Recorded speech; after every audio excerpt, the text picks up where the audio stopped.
Are you a beginner and you want to learn how to get into real estate investing? Well, this is a perfect video for you, so stay tuned. By the end of this video, I can promise you that I'm going to let you know exactly what to do if you're a beginner wanting to get into real estate investing. What's the best avenue for you? Let's dive right in. Also on this video, I'm not only going to tell you the best strategies for getting started as a beginner, but I'm going to tell you why people get into real estate and is it even worth getting into? So let's dive right into it. Let's go.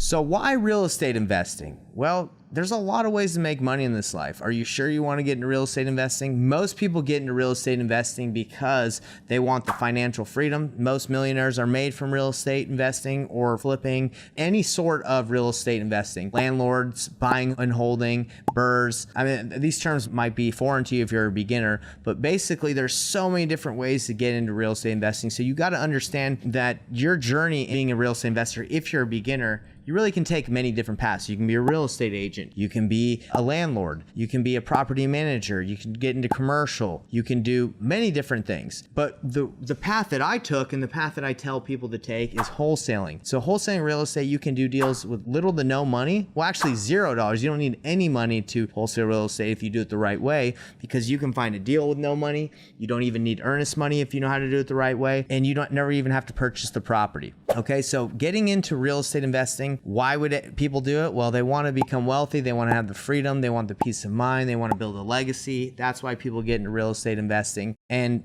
with all the different options out there to make money, it's a great option. It's a great way to do it just because, well, to make financial freedom for yourself, to achieve that, because anyone can do it. You don't need permission. You don't need to go to college for it. Anybody can do it. So I actually have a video that I broke down how exactly to start the process of getting in as a beginner. But before I go into that video, I want to invite you to my free masterclass that I do every Thursday. Just go to paynelesswholesaling.com or go to the link below. If you click on it as you register, it will send you some information. You know, they'll remind you of the class. It's going to be awesome. Honestly, a lot of people that have gone, they've all had good experiences. And the reason why we do it is we just want to help people get into the game. Especially, I remember when I began, I didn't really have any help and I didn't know what to do. So that's why we do it. So register below and I'd love to see you there. And it's live. It's not just a video that you're going to watch like this. That's why I recommend people to go, because right now you're just watching a video, which is awesome too. But if you want to ask questions live, that's where you need to go. So let's dive in. Like I said, we're going to dive in and tell you exactly how to start investing as a beginner. And I'm going to lay out the process and some of the things that I would recommend to do as a beginning wholesaler. Let's dive right in. I have Sarah on here. Sarah, what's going on? Hey, how's it going? Good, good. All right, so let's dive right into it. So you said you're brand new to wholesaling, really green, and you want to start implementing and having the strategy so you can make some more money as a unicorn agent, right? So let me ask you this. What do you believe is required for it to be a deal at this moment for you to wholesale a deal? I'm just curious. I want to ask you. I mean, the price has to be right? There has to be enough money in it in order for everybody to be happy and make a deal. Do you have an idea of what that is? Like, because a lot of people, as they research or wholesaling, they have like, sometimes they hear of like a formula that's like 70% minus repairs, minus AR, minus your fees, your wholesale price. What have you heard? But I heard now with market shift, investors are going down to like, I want to say 60 to 70, but I've also heard at the end of the day, as long as they can make a 10% return. All right. So you've heard a lot, right? You might be a little confused. Yes. All right. All right. So let me show you what I do so you can kind of have a good idea of how to determine like what your offers, what is a deal. So I call it the Payneless Wholesaling method. This is the blueprint. It shows you steps 1 through 10 on how to get a deal every step of the way. But the way I believe you get started in wholesaling is you have to, at first, mindset is really important, because wholesaling, it's a roller coaster ride, especially when you get started. It's ups and downs. It's getting deals, falling through. So you have to be prepared mentally to overcome that. So what's the first thing I tell people? The second step is picking a market. It's really important as you wholesale to pick the right market, because if you're in a market that there's not a lot of activity, a lot of flippers, you're not going to have anyone to sell it to. So you got to pick the right market, and you can use batch leads. So I show people how to use batch leads to pick their market. You can do cool things. You can check areas. You can pull lists. You can find buyers. Let's just say you were in Flagstaff, right? You'd be like, oh, can I start wholesaling like a ton of deals in Flagstaff, Arizona? Like, is there enough volume? Is there enough cash buyers in this area for me to do deals? So right here, you can check. If you just go to quick filters, shows you that there's quite a bit of cash buyers, and that means sales in the last year year or so. So Flagstaff would be good by the amount you can see. It says recent cash and hard money loan purchases of real estate. So they have automatic filters. It's really easy to determine like if there's activity if you're in a major metro. Because if you're in a major metro, I'd say 99% of the time, like there's activity just because there's a lot of people living there. If a population is big, that means that there's a lot of people moving there. But if you live in a place that's a little not populated, it's like 50,000, 100,000, that just means there's less movement, less people moving in and out of the state. That's like a general rule of thumb. So the next step after picking your area is my goal. And what I tell people is do not just automatically or immediately just go start marketing and just calling sellers and trying to get a deal, because you still are at this point, you've picked your market, but you don't know what people are buying. Markets differ all over the country. So you need to be able to understand your market and what people are buying. So the next thing I teach, and this is why I call it the painless wholesaling method, is I teach you how to network first to find your cash buyers. Once you understand and have about 5 to 10 solid relationships, then you can with confidence go out and start making offers.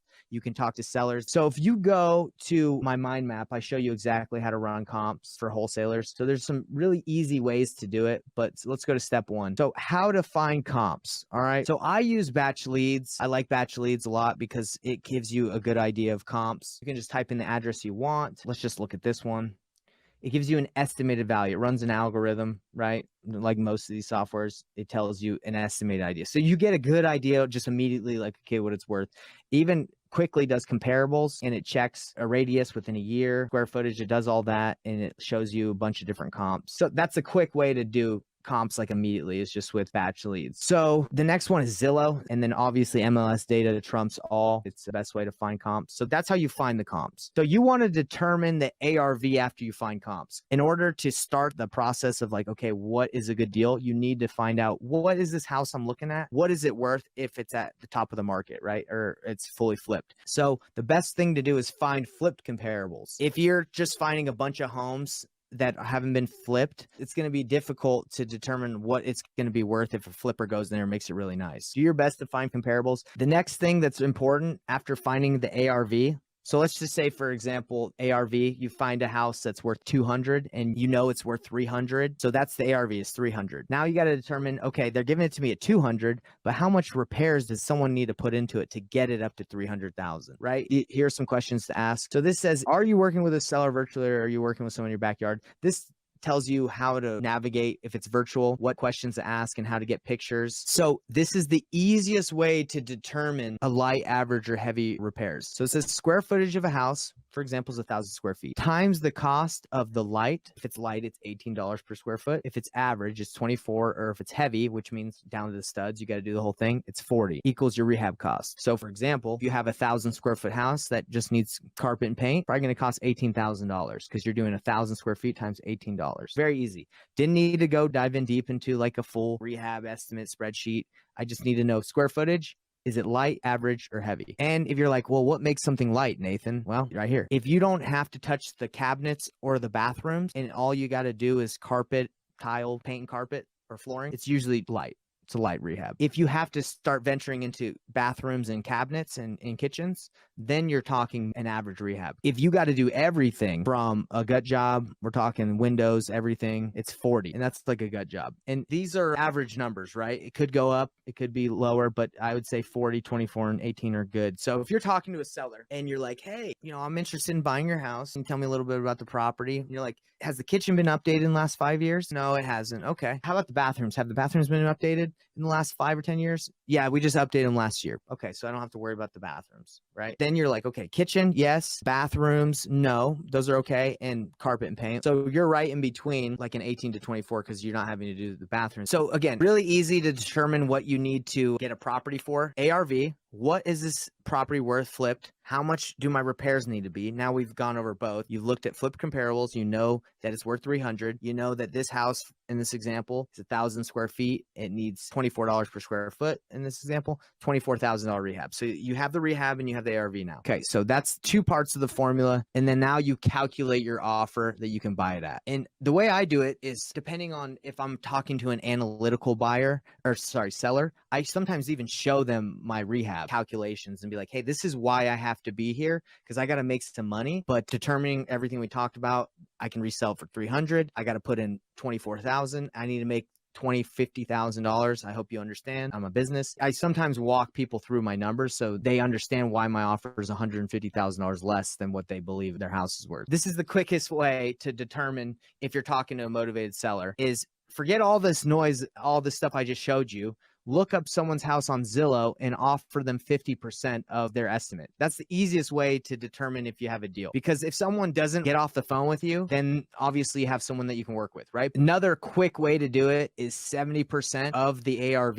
All you do is you find the ARV and you do this formula. So let's say the house is worth 300,000. You say, okay, 70% of that minus, we talked about $24,000 in repairs, minus my wholesale fee. I want to make $15,000, 171. If I offered 171 to the seller and they accept, I'm going to make at least $15,000. The flipper will have his costs of $24,000 in there. And then the profit, the expenses of the hard money, all that stuff is calculated in the 70%. That's what the 70% is. The 70% includes the 6% in commissions and fees for relisting it. It also includes the closing costs, the profit. So one thing that everyone needs to know that's watching this is do not waste your time running comps on a property where you don't have the seller on the phone. Complete waste of time. If you like this content, please like, subscribe, and hit the bell icon so you can be notified for future content and help us grow the channel. See you then.